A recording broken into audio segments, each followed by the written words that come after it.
안녕하십니까? 뭔가 여자분들의 사연만 가득한 곳에 제가 이렇게 글을 쓰려고 하니 부끄럽네요. 어떤 말부터 시작해야 좋을지 도저히 감도 잡히지가 않고요.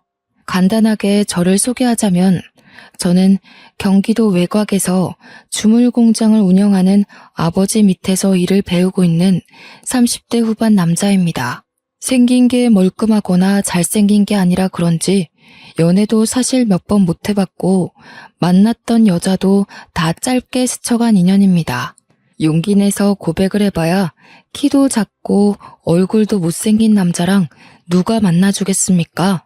늘 항상 차이기만 반복하니까 어느 날부턴가 여자를 만나야겠다는 생각조차 안 들더군요. 당연히 외로움에 시달려서 뭐 이것저것 안 해본 게 없습니다. 주위에서 소개팅도 몇 번 시켜주었고, 그런데 제가 학창시절에는 좀 찌질했거든요.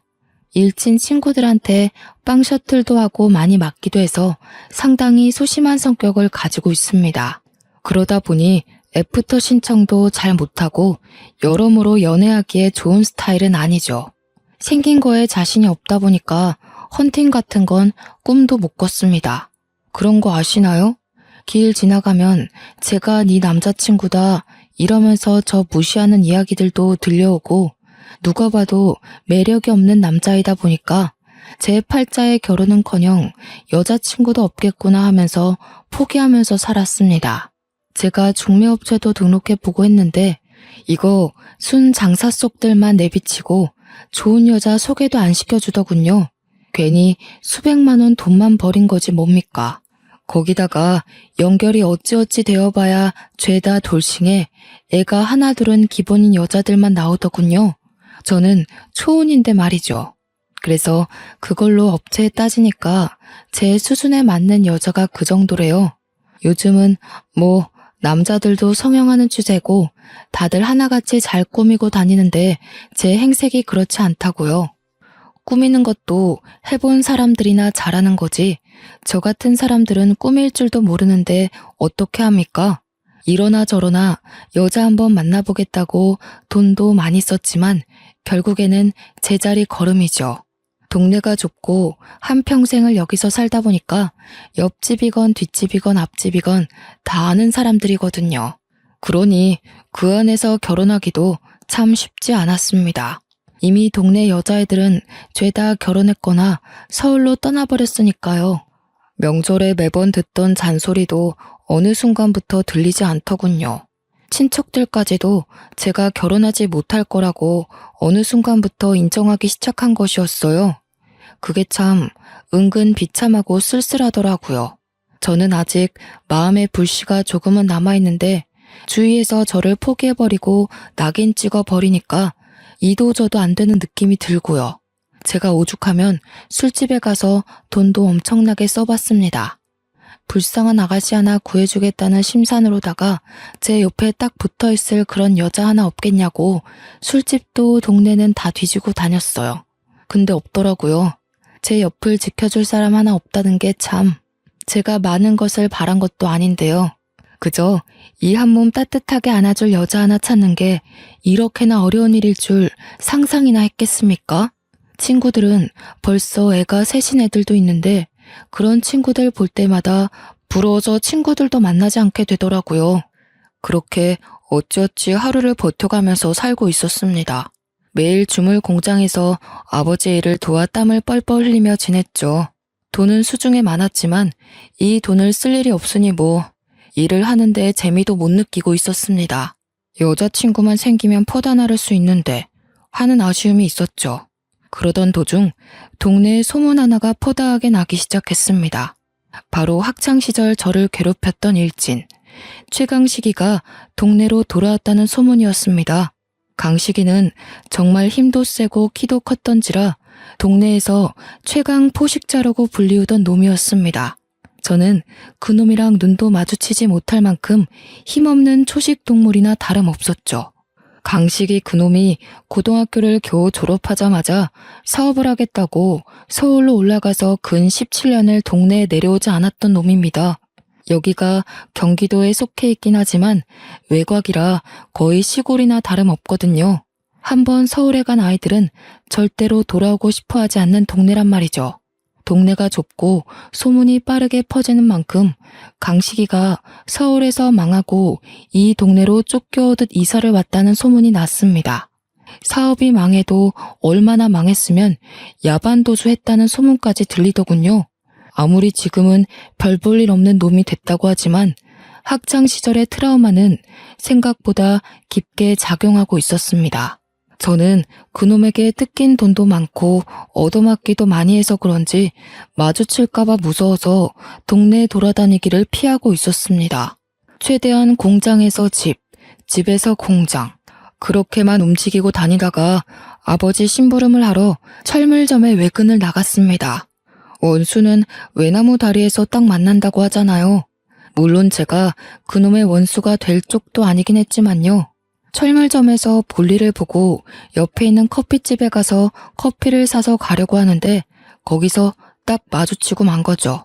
옛날 일은 다 잊어버린 건지 저를 보고 반갑게 야, 김진수 아니냐 하면서 인사를 하는데 얼마나 놀랐는지 모릅니다.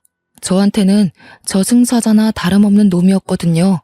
학교 끝나고 집에 갈 때 쉬는 시간에, 체육 시간에 틈틈이 야, 김진수 하고 부르면 저는 쪼르르 달려가 강식이의 심부름을 했어야 했습니다.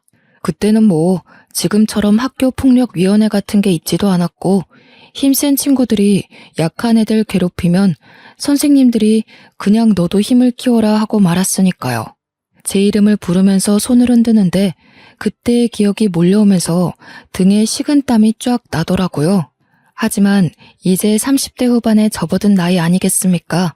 저라고 언제까지 거북이처럼 등딱지에 숨어 있을 수도 없었고요. 최대한 아무렇지 않은 척 강식이에게 인사를 했죠. 근데 저한테 돈이나 좀 빌려달라고 할 줄 알았던 놈이 되게 반가워하는 거예요. 나중에 술이라도 한번 먹자면서 예전 일 이야기도 하고 사과하고 싶다고 하는 겁니다. 강식이 이놈이 서울놈들한테 된통 당했다고 하더니 철이라도 든 건지 저한테 악수를 요청하는데 저도 그 손을 덥석 잡았습니다. 저에게도 한 걸음 나아갈 기회가 온 거나 다름없다고 생각했던 거죠.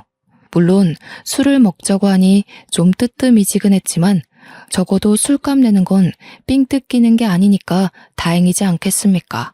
저한테 휴대폰을 쓱 내밀면서 핸드폰 번호를 알려달라고 하길래 알려줬죠. 번호도 교환했겠다. 언제 연락 오려나 휴대폰만 바라보고 있는데 다음날 저녁에 퇴근하는데 연락이 오더라고요. 한잔하고 싶은데 시간 되냐? 하고 물어보길래 또 의외라고 생각했습니다. 옛날 강식이 같으면 나와 라고 했을 텐데 시간이 되냐고 물어보기까지 하다니 약간 으쓱해지더라고요. 제가 얼마나 소심했으면 고작 저런 약속 잡는 연락에도 의미를 두겠습니까? 아무튼 거절할 명분도 없고 저도 한잔하면 좋겠다 싶어서 만나기로 했죠. 동네 술집에서 이미 한잔하면서 저를 기다리고 있길래 앞에 앉아서 뭐 이런저런 이야기를 했습니다. 서울에서 사업하다 망해서 왔다는데 서울살이 이야기를 하기도 좀 머쓱해서 고등학교 시절 이야기를 했죠. 저한테 야, 그땐 미안하다 하면서 사과를 하는데 은근히 울컥하면서 마음이 녹아내리더군요. 그땐 내가 철이 없었다. 그게 멋있어 보이는 줄 알고 약한 친구들을 괴롭혔었지 하면서 이야기를 하는데 표정이 영 안 좋아 보였습니다. 내가 하도 애들 괴롭히고 다녀서 벌받나 보다. 서울에서 완전히 망했거든. 소식은 들었지? 하면서 대화를 이어나가더군요. 저는 뭐 강식이 심기를 거스르지 않고 싶어서 끄덕끄덕거리면서 장단만 맞춰주었습니다. 한 1시간쯤 지났을까 강식이가 대뜸 자기 아는 동생이 이 근처에 와 있다고 연락을 주었는데 불러도 되냐고 묻더라고요. 저도 기분이 좋았던 상태라서 누군데? 하고 물어보니 서울에서 사업할 때 자기 밑에서 일했던 동생이라고 하더군요.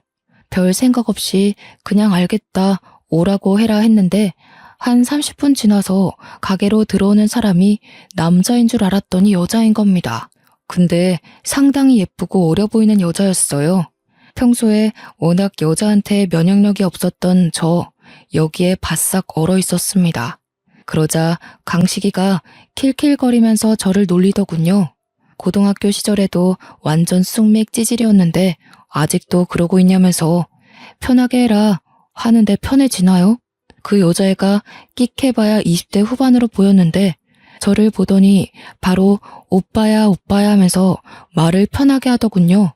그러면서 저한테 오빠 너무 귀엽다 하는데 강식이가 굳어있는 저를 보면서 뭐해 너 귀엽다잖아 번호라도 주고 받아라 하는 게 아니겠습니까? 제가 결혼정보업체에서 만난 여자들이나 주위에서 소개팅 시켜주었던 여자들과 비교했을 때 이렇게 어리고 이쁜 여자는 본 적이 없었거든요. 그래서 우물쭈물하고 있는데 그 여자애가 저한테 오빠 진짜 나 번호 알려주면 안 돼? 하고 훅 들어오더라고요. 알려달라는데 싫다고 할 수도 없고 물론 너무 예뻐서 부담스럽긴 했지만 제가 이런 자리 아니면 어디서 저런 여자를 보겠나 싶고요. 그래서 바로 번호를 알려주었습니다. 그러더니 자기가 원래는 서울에 사는데 여기 볼 일 있어서 자주 온다고 만나면 밥이라도 한 끼 사달라고 하더군요. 남는 게 돈인데 제가 못 사줄 이유가 있겠습니까? 바로 알겠다고 했습니다. 이어진 술자리에서도 처음에 강식이 옆에 앉아 있다가 제 옆으로 와서 쫑알쫑알 말을 거는데 너무 예뻐서 눈이 부시더라고요. 사교성도 좋고 대화도 잘 이어나가고 저 같은 쑥맥에게도 관심을 가져준다는 게 너무나도 좋았습니다. 오죽하면 술자리를 파하고 집에 가는 길이 아쉬워 죽겠더라고요. 저한테 자기 이름이 이영미라고 소개한 그 여자가 자꾸 머릿속에 맴돌아서 밤잠을 설칠 지경이었습니다. 그런데 다음날 눈을 떠서 양치를 하고 있는데 영미한테 연락이 오는 게 아니겠습니까? 자기도 근처 찜질방에서 자고 일어났는데 배가 고프다면서 해장국 사줄 마음 없냐는 겁니다. 숙취 없어? 해장하러 갈래 오빠? 하고 연락이 오는데 가슴이 콩닥콩닥 하면서 이게 바로 핑크빛 연예인과 김칫국을 마시기도 하고요. 옆에 찰싹 달라붙어서 오빠 오빠 하는데 안 넘어갈 남자가 어디 있겠습니까? 그래서 바로 만나자고 했죠. 해장국도 먹고 커피까지 마신 다음에 버스 정류장까지 데려다 주었습니다. 집에 서울인데 버스 타고 지하철 타고 가려니 벌써 지친다고 하길래 저는 큰맘 먹고 택시 타고 가라고 15만 원을 쥐어주었습니다. 택시비 그 정도면 충분하지 하니까 많이도 준다고 제 어깨를 찰싹 때리는데 제 심장을 때리는 것 같은 기분이었어요. 호구라고 욕해도 뭐 어쩔 수 없죠. 그만큼 마음에 들었던 여자니까요. 택시가 와서 태워 보내는데 창문을 쓱 열더니 저한테 오빠, 나 오빠 만나러 또 와도 돼? 하고 묻는 겁니다. 그래서 당연히 된다고 언제든지 보러 오라고 나 할 일도 없고 여자도 없고 취미도 없다고 막 줄줄이 늘어났죠. 누가 봐도 관심이 있다고 대놓고 표현한 거나 마찬가지 아니겠습니까? 그러자 영미가 알겠다고 또 보러 오겠다고 하더군요. 그 뒤로 진짜 주말마다 저희 동네에 와서 저를 불러내는데 너무나도 행복했습니다. 강식이와 영미, 저 이렇게 셋이 만나서 동네 술집이란 술집은 다 돌아다닌 것 같네요. 셋이 만나도 제 옆에 찰싹 붙어앉는 영미를 보면서 저와 마음이 같은 건 아닐까 생각도 했고요. 그런데 영미가 저한테 어느 날 셋이 말고 둘이 보면 안 되겠냐고 하더라고요. 그래서 아 그래? 그럼 둘이 만날까? 하고 연락을 했는데 은근히 강식이한테 미안하고 찝찝한 겁니다. 그래서 강식이에게 연락을 했어요. 영미가 둘이서 보고 싶다고 하는데 둘이 만나도 되겠냐고요. 그러니 강식이가 저한테 그러더라고요. 그걸 왜 자기 허락을 막고 앉아있냐고. 남자답게 데이트 신청하라고요. 강식이까지 저를 응원해주는 분위기라 저는 용기를 내었습니다. 영미에게 데이트 신청을 했고 영미는 좋다고 주말에 오겠다고 했습니다. 제가 차가 있거든요. 그래서 영미를 데리러 가기도 하고 서울 집까지 데려다 주기도 했습니다. 서울에서 데이트를 하기도 했고 영미와 단둘이 보내는 시간이 점점 길어지게 되었습니다. 서울에 밤늦은 시간에 내려다 주고 집으로 올라가는 영미의 손을 탁 붙잡았는데 영미가 곤란해 하더라고요. 자기는 집에 들어가서 자야 한대요. 부모님이랑 같이 산다면서요. 아쉽지만 밤에 들어가야 한다는 여자를 제가 어찌 붙잡을 수 있겠습니까? 만리장성이야 언제든지 싸울 수 있다는 생각에 영미를 그렇게 집으로 보내주었죠. 그렇게 한 3개월을 만나니 영미가 저한테 투정 아닌 투정을 부리더군요. 나 오빠 자주 만나고 싶은데 집이 서로 너무 멀어서 힘들다. 나 그냥 오빠네 동네에 원룸 월세라도 하나 얻을까? 하는 겁니다. 저야 완전 땡큐 아니겠습니까? 호시탐탐 외박할 기회만 노리고 있었는데 우리 동네에서 자취를 시작하면 너무 좋죠. 그래서 큰맘 먹고 제가 신축 오피스텔을 하나 얻어주었습니다. 동네 원룸들이 죄다 낡기도 했고 보안도 별로 좋지 않아서 신축에다가 평수도 좀 있는 오피스텔이라 비싸긴 했지만 얻어주었습니다. 방이 분리형 원룸으로 되어 있어서 영미가 지내기에 딱 안성맞춤이라고 생각했거든요. 제가 오피스텔을 얻어두었다고 하자 영미가 너무너무 좋아하는 겁니다. 저희 집이랑 걸어서 15분 거리기도 했고 예상치 못하게 집까지 얻어주니 오빠 정말 통 크다 하면서 좋아하더라고요. 이렇게 좋아할 줄 알았으면 진즉에 물어보고 하나 해주는 건데 하는 생각도 했죠. 다음 수순이야 당연히 뻔한 거 아니겠습니까? 정식으로 간보는 사이 말고 사귀는 사이가 되었고 강식이도 저희를 진심으로 축하해 주었습니다. 저한테 한턱 쏘라고 하길래 진짜 비싼 밥도 한 끼 대접했습니다. 저한테 은근히 결혼하게 되면 명품 정장이라도 하나 사줘야 하는 거 알지? 하고 이야기하길래 당연한 거 아니냐고 걱정 말라고 했죠. 결혼이라니 드디어 30대 후반에 10살이나 어린 여자 만나서 결혼까지 하는 건가? 제 행복 회로가 엄청나게 돌아갔습니다. 그렇게 사귀는 사이가 되고 한 6개월쯤 흘렀을까요? 아무리 오피스텔에서 자주 본다고 해도 영미가 본가인 서울에 일주일에 3-4번은 가야 하니까 떨어져야 하는 날이 오잖아요. 그게 너무 아쉽고 서운하고 미치겠는 겁니다. 매일 봐도 보고 싶은 우리 영미를 어떻게 하면 좋을까 고민하다가 이럴 거면 아예 결혼을 하자는 생각이 들었습니다. 그래서 제가 결혼하자고 다짜고짜 프로포즈를 했어요. 당연히 준비 안 된 상태에서 말부터 나왔던 거라 영미가 당황해하고 싫어할지도 모른다고 생각했는데 영미가 울더라고요. 언제 이 말을 해줄지 기다리고만 있었다면서 당장 결혼하고 싶다고 저한테 이야기를 하는 겁니다. 저는 영미가 울자 심장이 조여드는 기분이 들었어요. 나에게도 이렇게 나를 기다려주고 사랑해주는 여자가 생겼구나. 너무 행복하다 생각했죠. 저는 프로포즈도 받아들였겠다. 처가에 인사를 하러 가겠다고 이야기를 했습니다. 근데 영미가 상당히 곤란해하는 표정을 지으면서 사실 말을 못한 게 있다는 거예요. 그래서 뭐냐, 화내지 않을 테니 지금이라도 말해달라 했더니 사실 자기가 부모님이 없대요. 그래서 저는 너무 놀라서 그동안 부모님 때문에 서울집에 가야 한다고 했던 거 아니냐, 서울집은 뭐냐고 천천히 물어보았습니다. 혹시나 영미가 결혼 못하겠다고 할까봐 화도 내지 않고 침착하게 달래면서 물어봤어요. 그러니 영미가 그러더라고요. 사실은 부모님이 일찍 돌아가셔서 이모네 집에서 눈칫밥 먹으면서 살고 있다고요. 갑자기 마음 한구석이 너무너무 아파오면서도 의문이 들더군요. 그럼 오피스텔에서 쭉 지내지 뭐하러 이모 집에 눈칫밥 먹으러 갔었냐고 했습니다.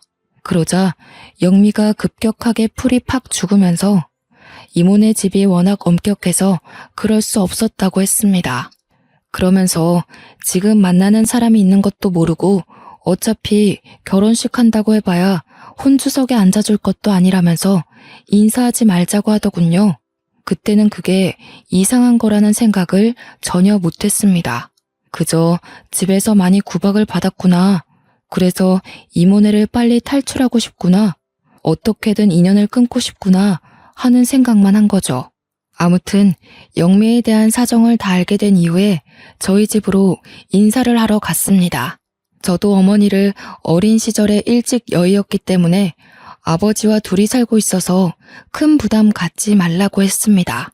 영미에게 너스레를 떨기 위해 시집살이 시킬 시어머니 없으니 얼마나 좋냐고 묻기까지 했죠. 영미는 자기 긴장 하나도 안 했다면서 하루빨리 인사드리고 같이 살 집이나 보러 갔으면 좋겠다고 했습니다. 오피스텔은 둘이 살기 너무 좁아서 제가 아파트를 매매하려고 했거든요. 우리 집에 인사를 드리러 갔는데 아버지께서 전날까지도 진짜 엄청 기대를 하셨거든요. 제가 여자를, 그것도 결혼할 여자를 소개시켜드리겠다 하니까 눈물까지 글썽이면서 사실 자기는 완전히 포기하고 있었다고. 하나뿐인 우리 아들이 평생 혼자 늙어 죽을까 걱정했는데 마흔을 앞두고 결혼할 여자를 데리고 온다고 하니 너무 기쁘다고 했어요. 엄청나게 기대하시는 게 눈에 보여서 우리 영미를 보면 껌뻑 죽으시겠다 했는데 영미가 인사를 드리러 딱 들어갔는데 아버지 표정이 약간 오묘했어요. 분명 아침까지도 귀한 손님 잘 모시고 와라 하면서 엄청 기대하고 계신다고 이야기를 했는데 막상 영미를 보시는 순간 고개를 갸우뚱하시면서 그냥 쩝 하고 마시는 겁니다. 그날 밥 먹는 내내 아버지는 뚱하게 별 말씀도 없으시고 영미 혼자서 아버님 하면서 이야기를 했죠. 저는 그런 아버지께 실망을 했습니다. 무려 제가 결혼하고 싶다는 여자를 데리고 왔는데 그렇게 아무 반응도 없으시고 있으니 우리 영미는 얼마나 눈치를 받겠어요. 아버지 아들인 저도 눈치를 보고 있었는데 우리 영미가 속으로 한 대 받지 못하고 있는 건 아닐까 하고 상심하고 있다 생각하니 얼마나 속이 상하던지. 저는 영미를 오피스텔까지 데려다주고 집으로 돌아와서 아버지께 조금 화를 냈습니다. 어떻게 제가 결혼하겠다고 데려온 여자한테 그런 반응을 하실 수가 있어요? 저 너무 서운합니다. 하면서 이야기를 하니 아버지께서 저를 흘겨보시는 겁니다. 그러면서 어디서 만났냐? 술집에서 만난 여자냐?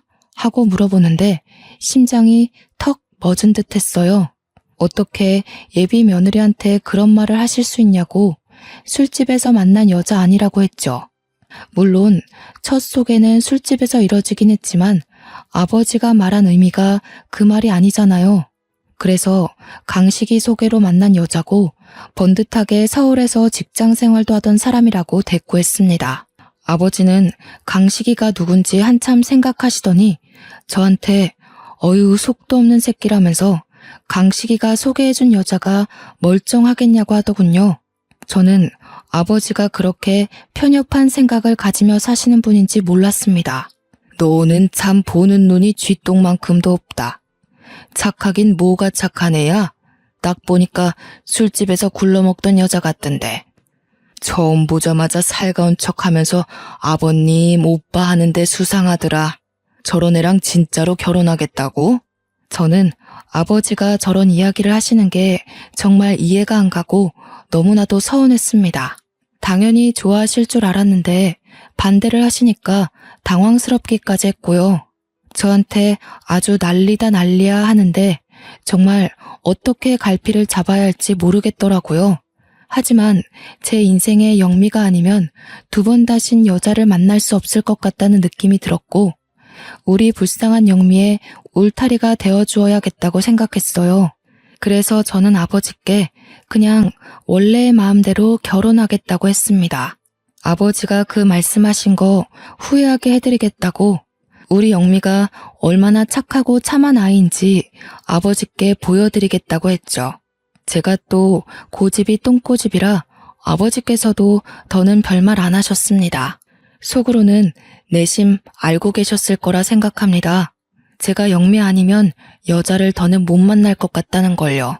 이왕 결혼하겠다고 불도저처럼 밀어버린 거 저도 오피스텔로 들어가 같이 부대끼며 살아볼까 했습니다. 아버지께서 반대하신 이유로 약간 껄끄러워서 피하고 싶은 마음도 있었거든요. 근데 영미가 또 그건 싫다고 하더라고요.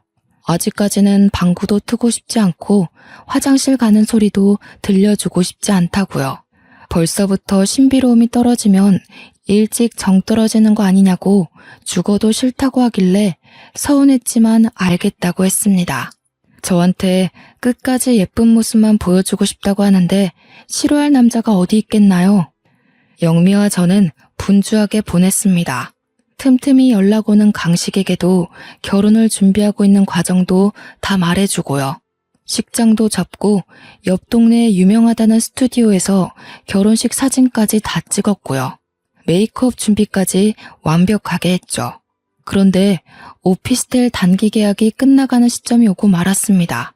계약 자체를 1년으로 단기로 잡기도 했고 제가 영미와 만난 지 벌써 1년이 다 되어가는 시점이라니 감회가 새롭더군요. 계약을 연장할 거냐고 묻는데 결혼식이 코앞이고 집을 어차피 구하려고 마음먹었으니 비우겠다고 했습니다. 저는 큰맘 먹고 아파트 전세 계약을 했습니다.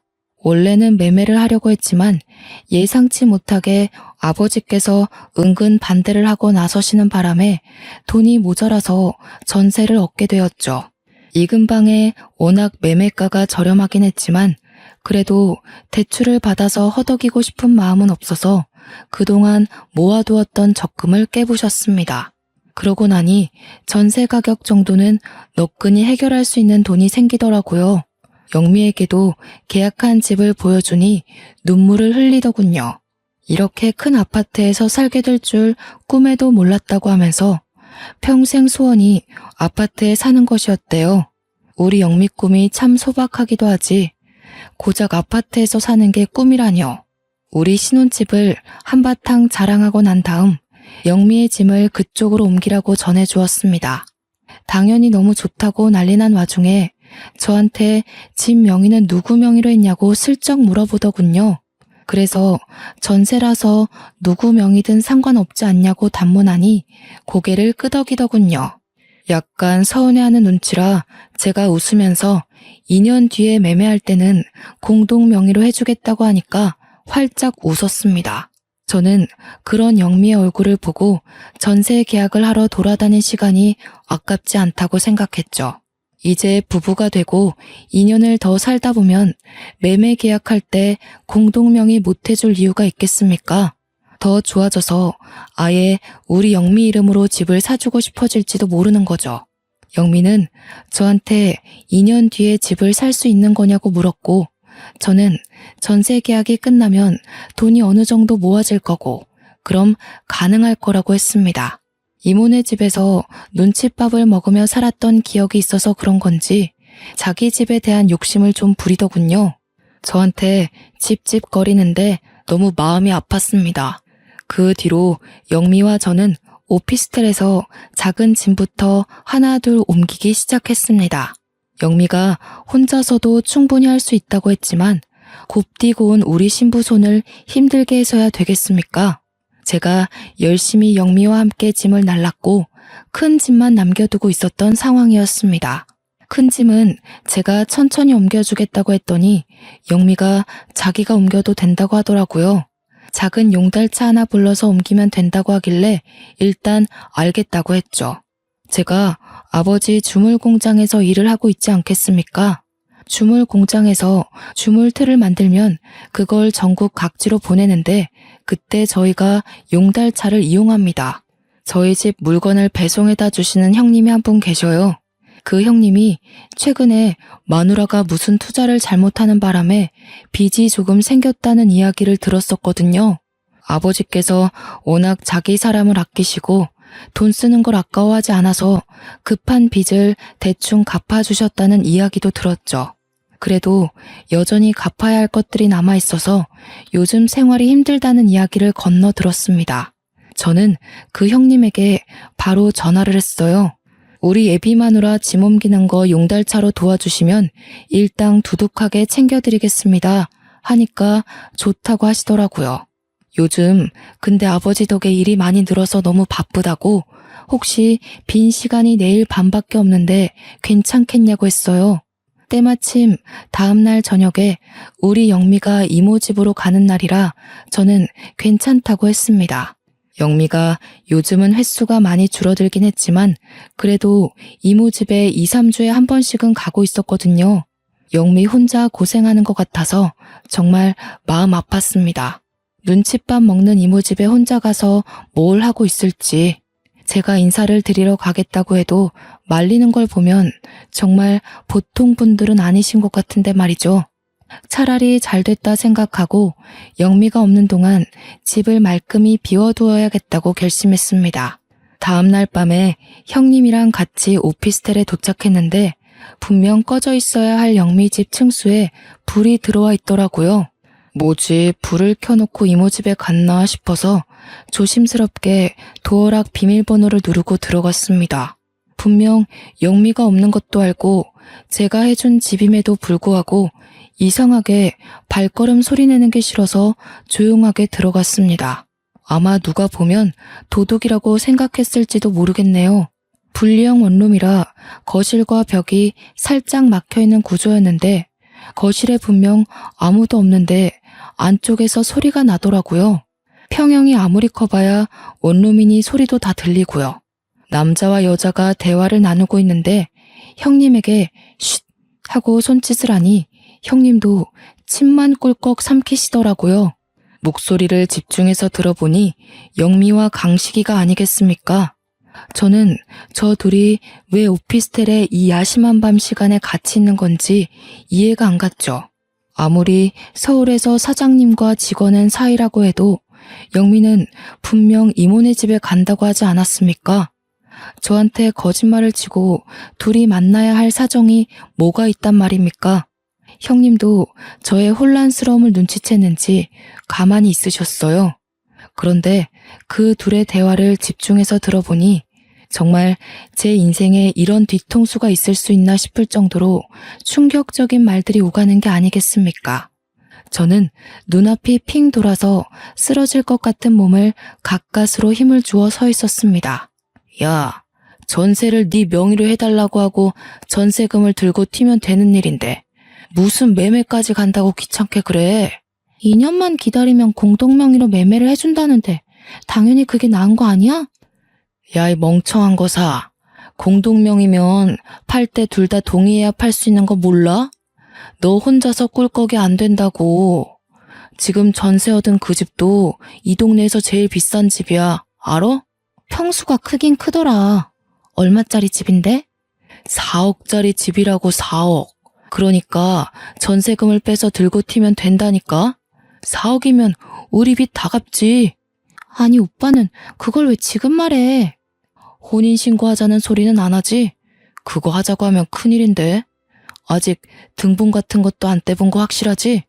그거 떼봤으면 나한테 공동명의 이야기나 했겠어? 결혼식 끝나고 혼인신고 바로 하자고 하면 그때가 문제지. 어떡하지? 이미 오빠랑 혼인신고 되어 있잖아. 우리가 일단 이혼을 할까? 우리 이혼하면 위장 이혼으로 바로 걸려 들어간다고 변호사가 말한 거 못 들었어? 안 그래도 지금 빚 독촉 엄청 오고 있는데. 아씨, 대가리 아파 진짜. 이걸 어떻게 미루지? 호적이 뭐 잘못됐다고 못하나? 아, 그니까 이 멍청한 년아. 전세금 빼서 바로 톡 꼈으면 이런 복잡한 일도 없고 빚 갚고 좋았잖아. 그 이야기를 듣고 있던 저는 정말 손을 벌벌 떨었습니다. 제 다리에 힘이 쭉 빠지는 기분에 분노는 머리끝까지 차오르고 말았죠. 그러니까 영미와 강식이는 이미 부부였고 제가 돈이 있다는 이야기를 듣고는 저한테 사기를 치려고 아예 작정하고 달려든 것이었어요. 애초에 강식이가 저한테 영미를 소개시켜준 이유도 돈을 뜯어가려고 한 것이었던 거죠. 그것도 모르고 저는 강식이한테 좋은 인연 시켜주어서 고맙다고, 강식이가 저한테 예전 일을 사과했던 것도 모조리 다 거짓말이었겠죠. 뜨거운 눈물이 앞을 가리는 듯한 기분이었습니다. 그런데 형님이 저를 탁 잡더니 쉿 하면서 휴대폰 화면을 보여주는데 우리 형님이 녹음을 뜨고 계셨더라고요. 저는 아예 꿈에도 생각 못하고 있었는데 말이죠. 형님이 녹음 화면을 딱 닫더니 일단 나가자는 눈짓을 하셔서 조용히 나왔습니다. 밖에 나와서 형님 차에 타서 숨을 쉬는데 과호흡이 오는 것 같고 눈물이 막 터져 나오는 겁니다. 형님이 제가 아이처럼 엉엉 우는 모습을 보더니 저 연놈들한테 복수를 하자고 그냥 두면 안 된다고 하시더라고요. 이미 결혼식은 코앞이고 저는 멍청하게 당하게 생겼는데 무슨 복수를 더 합니까 하니까 좋은 생각 있다고 하시더군요. 형님은 저에게 녹음 파일을 전송해 주시고는 청첩장을 언제 돌리기로 했냐고 물어보시는 겁니다. 그래서 오늘 청첩장이 나왔고 내일부터 돌리려고 했다고 하니 개개인으로 돌리지 말고 한데 모아서 청첩장을 돌리라는 겁니다. 결혼식을 할지 말지도 정하지 못한 와중에 청첩장을 왜 돌리냐고 하니까 머리가 그렇게 안 돌아가냐고 하더라고요. 사람들을 청첩장 준다고 죄다 불러 모은 뒤에 녹음 파일을 풀고 동네방네 소문을 내자는 겁니다. 천하의 강식이가 이런 식으로 동창들 등쳐먹고 다닌다고 뿌리고 다니자고요. 그래서 저는 형님과 함께 계획을 짰습니다. 약혼식처럼 간략하게 청첩장 돌리는 자리를 마련했고 동네 사람들은 물론이고 동네 사람들의 사돈의 팔촌까지 모두 불러 모았습니다. 영미에게도 강식이에게도 약혼식 같은 자리로 영미에게 추억을 만들어주려고 하는 거니까 부담 없이 오라고 했고요. 강식이에게는 네가 말했던 명품 정장 줄 테니 꼭 와달라고 했죠. 당연히 아무것도 모르는 동네 사람들은 잔치가 열렸다고 좋아서 오시고 아들이 망했다는 소문에 한동안 집 밖을 나서지 않던 강식이네 부모님까지 모조리 오셨습니다. 사람들은 강식이에게 네가 우리 동네 노총각 결혼 주선했다며 아주 장하다 하면서 한마디씩 하셨어요. 영미는 저한테 드레스 같은 원피스를 입고 나타나서 예물 반지는 언제 주냐며 자기가 원하는 1캐럿 다이아 반지로 준비한 거 맞냐고 물어보더라고요. 저는 좋은 거 줄 테니까 조금만 기다리라고 했죠. 동네 사람들이 득시글하게 모여들었고 다들 축하의 말을 전해주고 있는데 제가 마이크를 들고 이야기를 시작했습니다. 동네 사람들 모두 이렇게 모여주셔서 감사합니다. 근데 이 자리를 결혼식 청첩장을 돌리려는 자리가 아니라 뱀 같은 두 연놈들의 추악한 실태를 까발리는 자리입니다. 제 말이 끝나기 무섭게 마을회관 전체 스피커를 통해서 마을 곳곳에 녹음 파일 음성이 뿌려지기 시작했어요. 형님이 미리 이장님한테 양해를 구해서 마을 전체를 울리는 방송 허락을 받아둔 것이었습니다. 동네방네에 영미와 강식이의 그날의 대화가 울려 퍼지고 두 사람은 얼굴이 사색이 되었죠. 아무것도 모르는 동네 사람들은 이게 누구 목소리야? 무슨 내용이야? 저게 다 뭐야? 하면서 난리가 났습니다. 그래서 저는 다시 마이크를 들고 모든 전말을 이야기하기 시작했습니다. 저도 얼마 전에 알았습니다. 최강식과 저의 결혼하려던 이영미가 사실은 부부였다 이 말입니다. 제가 가진 돈이 탐이 나서 둘이 짜고 이 일을 벌인 겁니다. 제가 얻은 아파트 전세금을 들고 튀려고요. 동네 사람들은 난리가 났죠. 미친 거 아니냐, 그 연놈들 어디에 있냐, 막 소란이 시작되고 영미는 저를 보면서 벌벌 떨고 있었습니다.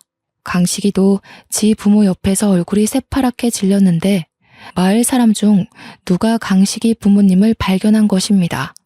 강식이네가 동네에서 슈퍼를 좀 크게 운영하고 있었거든요. 사람들이 모두 손가락질하면서 이제 강식 슈퍼에 가면 안 되겠다고 사람을 어떻게 이렇게 등쳐먹을 수 있냐고 비난을 퍼부었습니다. 동네 토박이가 하는 슈퍼라서 물건이 썩어 빠져도 우리로 팔아줬는데 더는 가지 말고 대형마트 가자면서 다들 손가락질했어요. 그러니 강식이 부모님도 사색이 돼서 강식이 등을 퍽퍽 치며 이게 다 진짜냐고 싸우고 계시고 최강식, 이영미, 너네 둘 다 내가 혼인빙자 사기로 고소할 거야. 알겠어? 그제서야 영미가 저한테 잘못했다고 돈에 눈이 멀어서 그랬는데 평생 속죄하며 살겠다고 울고불고 무릎 꿇고 빌더라고요. 저는 그대로 봐줄 마음이 전혀 없었습니다. 동네 사람들 다 온 자리에 경찰 하나 없었을까요? 저희 아버지와 제일 중마고이신 분이 바로 경찰이셨거든요. 제가 사기로 고소한다고 하니 경찰서로 가자면서 동네 사람들이 정말 돌을 던지려는 와중에 강식이와 영미를 데리고 경찰차에 태우셨습니다. 경찰서에 도착해서 조사를 하는데 글쎄 이 두 연놈이 서울에서 빚진 게 한두 건이 아니더라고요.